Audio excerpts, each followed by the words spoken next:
What's the moment that made you decide being nice wasn't working anymore? I used to be the person everyone called when they needed something, the one who would drop everything to help a friend move or stay late at work to finish someone else's project. My boss would text me at 11 p.m. and I'd respond immediately. I'd cover shifts when co-workers called in sick. I'd volunteer for the projects nobody wanted. I was raised to believe kindness would always come back to you. For 5 years at Davidson, media. I was the first to arrive and last to leave. I helped my co-workers meet their deadlines. I brought coffee for the team when everyone was stressed. I even let my boss, Diane, take credit for my ideas during presentations because she said it would look better coming from management. When my dad got sick last year, I asked Diane if I could work remotely 2 days a week so I could drive him to chemo. She sighed and said, "We really need you in the office, but I suppose we can make it work for a month or two." I was so grateful that I worked twice as hard on my office days, making sure nothing fell through the cracks. Dad's treatment was supposed to last 6 months, but after 3, Diane called me into her office. She said the remote arrangement wasn't working. The team needed me physically present every day. Besides, she added, it's been long enough. I explained that Dad was only halfway through treatment, he couldn't drive himself and had no one else. She just stared at me until I lowered my eyes and said, "I understand." I spent the next week burning through my savings to hire drivers for Dad. I was exhausted, constantly worried about him, but still the first one in the office every morning. Then came the Maxwell project, a huge account that could make or break our quarter. I spent weeks researching, building the pitch, creating mock-ups, everything. I even missed one of Dad's appointments to finish it. The day before the presentation, Diane asked to see my materials. I handed over everything, including my presentation notes. The next morning, I arrived early, excited to present my work, only to find the conference room already full. Diane was at the head of the table, showing my slides to the clients. I stood in the doorway, frozen as she used my exact words, my research, my ideas. When she saw me, she smiled and said, "Oh good, Jennifer. Can you grab coffee for everyone? We're just getting started." The client turned, saw me, and asked, "Aren't you presenting this?" Before I could answer, Diane jumped in. "Oh no, this is my project. Jennifer just helped with some research." I got the coffee. I stood in the back of the room and watched as she was praised for my work. The client loved it. They signed a 3-year contract, the biggest in company history. When the executives came down to congratulate the team, Diane accepted all the praise. She got a bonus. She got a promotion. I got a $50 Starbucks gift card. That night, Dad called. He'd fallen trying to get from the taxi to his front door. He'd been lying on the ground for 20 minutes before a neighbor found him. If I had been there, I kept thinking, if I had just been there. 2 days later, the company held a celebration for the Maxwell deal.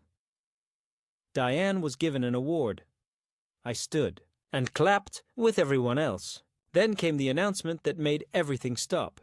Diane would now head up a new division created specifically for the Maxwell account, and she needed a strong team. She spent 10 minutes talking about the qualities she was looking for, then announced her first hire, Ryan, the guy who'd been with the company for 6 months and hadn't contributed a single thing to the project. I sat there, stunned, as everyone congratulated him. Then Diane looked at me and said, "Jennifer, I need those quarterly reports by end of day. I know you won't let me down." Something broke inside me. 5 years. 5 years of saying yes. 5 years of staying late.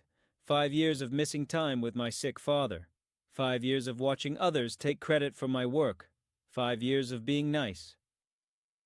I stood up, walked to the bathroom, and stared at myself in the mirror.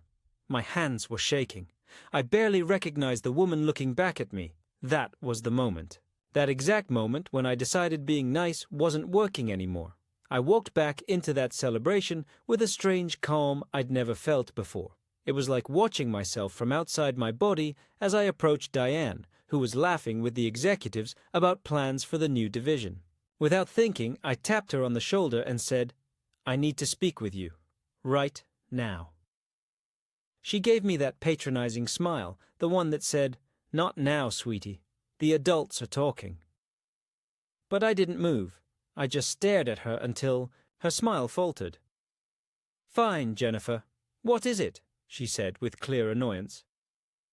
"I think we should discuss this privately," I said, my voice steadier than I expected. Everyone was looking at us now. She couldn't dismiss me without making a scene, so she followed me to a quiet corner. "What's so urgent that it couldn't wait?" she asked, checking her watch like my time was worthless. "I want to know why Ryan is being moved to the Maxwell team when I created the entire presentation, the research, the pitch, everything." Diane's eyes narrowed just slightly before that fake smile returned. "Jennifer, we've discussed this. It was a team effort, and as your manager, I decided how to allocate the resources. I felt something bubbling inside me, something hot and unfamiliar. Anger. I'm not talking about the presentation anymore. I'm talking about the team assignments for the account I developed. I deserve to be on that team." She laughed. Actually laughed. Deserving has nothing to do with it. Ryan has the right presence for client-facing roles. "You're more of a behind-the-scenes person, Jennifer, and that's where you excel. Behind the scenes," I repeated slowly. "Behind the scenes? Do you mean doing all the work while others take the credit?" Her face hardened. "Watch your tone. This isn't productive. Let's talk when you've calmed down." I didn't realize I was raising my voice until I saw people turning to look. Productive? Like me staying until midnight, working on the Maxwell presentation while you were at your son's basketball game? Diane stepped closer, her voice dropping to a dangerous whisper. "Jennifer, I think you should take the rest of the day off. Clearly, you're not in a professional mindset right now." I almost did it. I almost backed down, apologized, and scurried, away like I always did. But then my phone buzzed. A text from the hospital. Dad had been admitted after his fall, more serious than they initially thought. Possible internal bleeding. I looked up at Diane. "I'm not taking the day off. I'm quitting." Her eyes widened. "What?" "I quit. I'm done being your workhorse. I'm done watching you take credit for my ideas. I'm done sacrificing my family for this job where I'm not valued or respected." She switched tactics instantly, her voice softening. "Jennifer, don't be hasty. You're upset, I understand, but you're a valuable member of the team." I almost laughed. "The first time you've ever said that to me is when I'm quitting." People were definitely staring now. One of the executives, Ted Wilson, was walking over, looking concerned. "Is everything okay over here?" he asked. "No, it's not," I said, before Diane could speak. "I've just resigned because I'm tired of having my work stolen by my manager. The entire Maxwell presentation was mine. Every slide, every word, every concept. But Diane presented it as her own." Ted looked surprised. "Jennifer, these are serious accusations." "They're not accusations. They're facts," I said, feeling strangely powerful. "I have the original files on my personal drive with creation dates. I have emails where I sent drafts to Diane. I even have the research notes in my handwriting." Diane's face had gone pale. "This is ridiculous. She's being emotional because of personal issues. Her father is sick, and she's not handling the stress well." I felt a flash of rage at her using my father's illness against me. That was it. The final straw. I pulled out my phone, opened my email, and forwarded something to Ted's address. "You'll find I just sent you the original presentation with all my notes, including the comments where Diane specifically asked me to remove my name from the presenter section. You'll also find the recording I made of our conversation last month where she told me, and I quote, 'Just do the work and let me handle the client. I need this win for my promotion.' I hadn't actually planned to send that recording. I'd made it for my own sanity, to remind myself I wasn't crazy. But now it felt like divine intervention that I had it." Diane's mouth opened and closed, like a fish. Ted checked his phone. his expression changing as he opened the email. "Jennifer, let's discuss this in my office," he said quietly. I shook my head. "I'm done discussing. I'm done working here. I'm done being nice. I have to go to the hospital. My dad needs me. I'll email HR my resignation." I turned to walk away when Ted said, "Wait, this is concerning information. We need to address this." I looked back at them. Diane's face was a mixture of shock and fury. Ted looked genuinely troubled. "Address it however you want," I said. "I won't be here." As I walked towards the exit, I heard my name being called by several people. But I didn't turn around. I just kept walking, past the shocked faces of co-workers who had never seen nice, accommodating Jennifer stand up for herself. Outside the building, I took a deep breath. It felt like the first real breath I'd taken in 5 years. I got in my car and drove straight to the hospital. Dad was pale against the white sheets, but he smiled when he saw me. "Hey, kiddo, shouldn't you be at work?" I took his hand. "They can manage without me. I'm where I need to be." Over the next few days, while Dad recovered, I got dozens of calls and texts from co-workers, some expressing shock, others support. A few even shared stories of how Diane had taken advantage of their work too. I ignored most of them, focusing on Dad and what would come next. A week later, while Dad was napping, I finally checked my email. There was a message from Ted Wilson asking me to call him. Curious, I stepped into the hallway and dialed. "Jennifer, thank you for calling," he said, sounding genuinely relieved. "I've been hoping to speak with you." "What can I do for you, Ted?" I asked professionally, even though I no longer worked there. "After reviewing the materials you sent and conducting several interviews, we've terminated Diane's employment. Her actions constituted a clear violation of our ethics policy." I hadn't expected that. "Oh," I said, not knowing what else to say. He continued, "We'd like to offer you her position. The Maxwell team needs a leader, someone who knows the account inside and out, someone who did the actual work. That someone is you." I leaned against the wall, trying to process this. The promotion Diane had gotten was now being offered to me. "I appreciate the offer, Ted, but I'm not sure I want to come back." There was a pause. Then Ted said, "We're prepared to offer a significant compensation increase, full remote work, options for your family situation, and back pay for the bonus Diane received for your work." I thought about Dad, about the medical bills piling up, about the fact that, despite everything, I did enjoy the creative aspects of my job, just not the way I'd been treated. What about the company culture that allowed this to happen in the first place? I asked. Why didn't anyone notice or speak up before now? Ted sighed. That's a fair question, and one we're addressing company-wide. We've started a review of all management practices and reporting structures. I won't pretend we didn't fail you, Jennifer, but I'm asking for the chance to make it right. I told him I needed time to think. Would he be open to meeting in person to discuss specific terms? He agreed immediately. That night, I sat beside Dad's bed as he slept, thinking about what to do.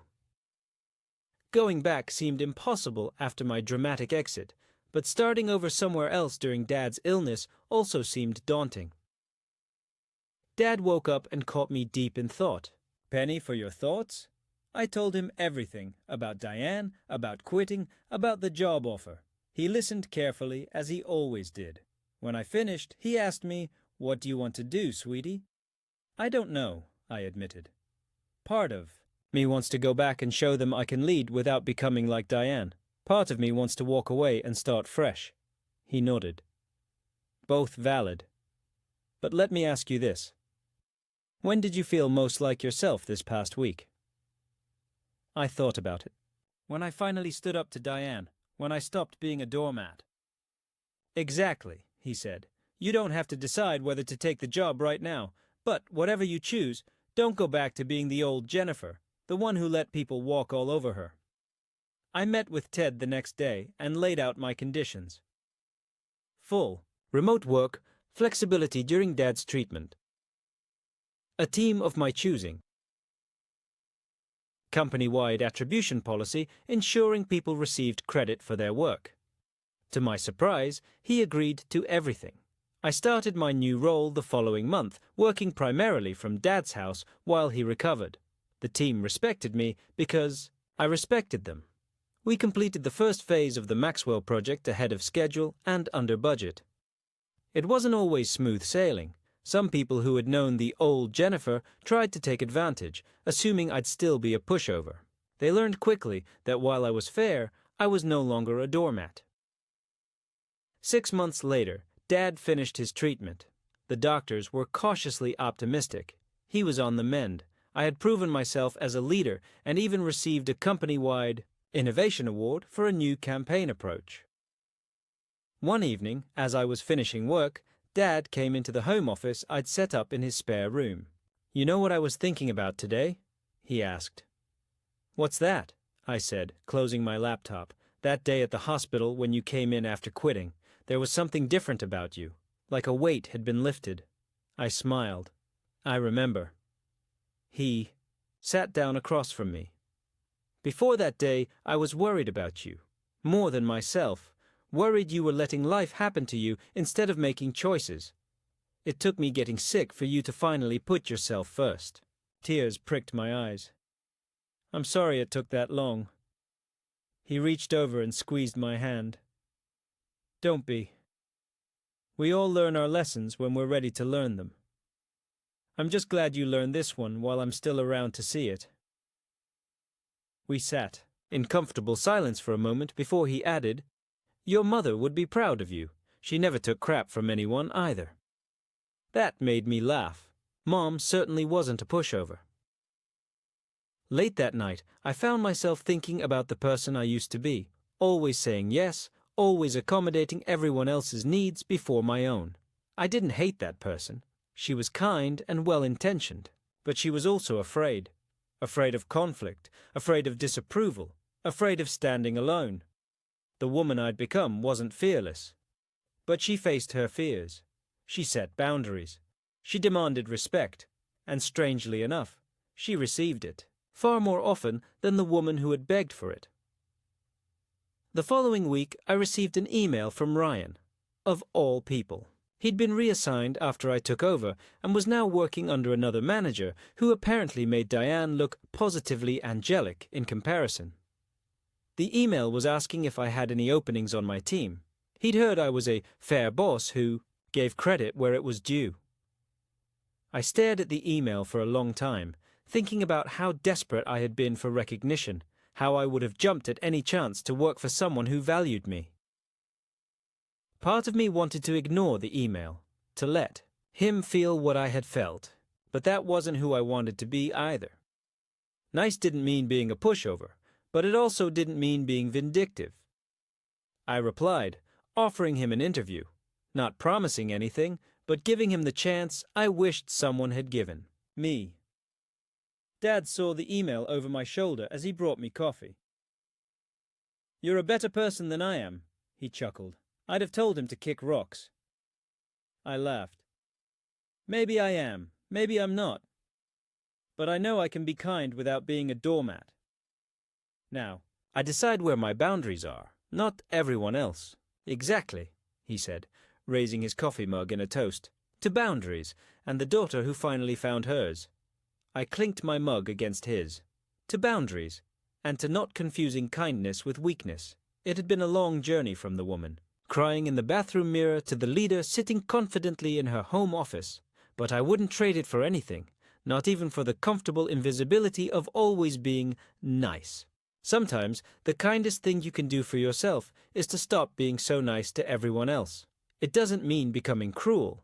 It just means making room for your own needs alongside others. And that moment in the bathroom, when I decided being nice wasn't working anymore, it wasn't the end of kindness. It was the beginning of self-respect. And remarkably, those two things could exist side by side, if you were brave enough to make space for both. I'm still at Davidson Media, now as a director. I've built a team that's known for both excellence and ethics. We credit each contributor by name on every project, large or small. We've become the division everyone wants to work for. Dad's. Cancer is in remission. He's taken up golf and complains constantly about his swing. He comes to the office holiday party each year and tells embarrassing stories about me. Last month, Diane applied for a position in my department. She didn't recognize my married name on the job posting. When she walked in for the interview and saw me, her face went through about 5 emotions in 3 seconds. I conducted the interview professionally, asked relevant questions, and thanked her for her time. I didn't hire her, not out of revenge, but because there were better candidates, people who valued collaboration and integrity. As she was leaving, she paused at the door. "You've changed, Jennifer." I smiled. "Yes, I have." "Thank you for noticing." She looked confused. "You're thanking me?" "In a way, yes. If you hadn't pushed me to my breaking point, I might never have found my strength. So in a strange way, you helped me become who I needed to be." She didn't know what to say to that, so she just nodded and left. That night, I told Dad about the interview. He roared with laughter, slapping his knee. The look on her face must have been priceless. It was, I admitted. But you know what's funny? I actually meant what I said to her. I am grateful. In a weird way. He nodded sagely. Sometimes our worst moments lead to our best decisions. I think about that bathroom mirror moment often. The tear-streaked face, the shaking hands, the absolute certainty that something had to change. It was rock bottom. But it was also the foundation I built everything else on. So when people ask me, "What's the moment you decided being nice wasn't working anymore?" I tell them it wasn't about stopping being nice. It was about starting to be nice to myself too. And that has made all the difference.